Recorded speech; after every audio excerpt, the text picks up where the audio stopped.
Poland and the Jewish nation share over 1,000 years of very peaceful and based on mutual tolerance, beautiful history in fact.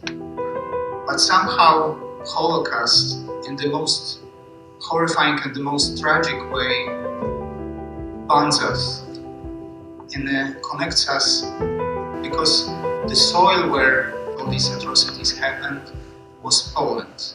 But we have so much in common, Polish and Jewish nations. Both of our nations are nations of true fighters, and also people who always resist. And as evidence of that, I don't know how many of you know that when Germans attacked Poland in 1939, 10% of Polish army that was trying to fight for Polish borders consisted of 10% of Polish Jews, the Jewish people who fought for the freedom of Poland against the Germans who attacked Poland at that time. It's very significant. But if any of you thinks today that we can sit back and relax because the threat of the evil that emphasized itself in the Holocaust is over, it will never happen again. Whoever thinks that is obviously wrong.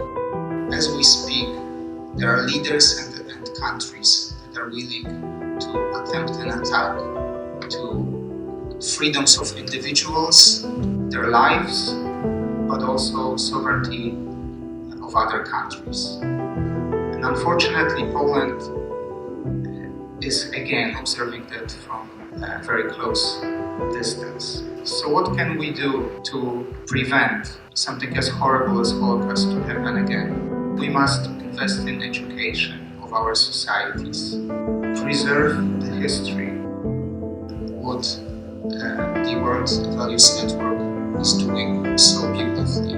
Poland is also doing its own job in preserving the history. Over the past 5 years, Poland invested somewhat over $200 million in preserving different memorial sites that are important for the history of Polish and European Jews before the war, something that they created so beautifully and lived together with Polish people for so many years. And obviously the sites that are reminding us of the horror of Holocaust. We all work together on this very important but also very difficult task of preserving the history. Thank you, Rabbi Shmuley.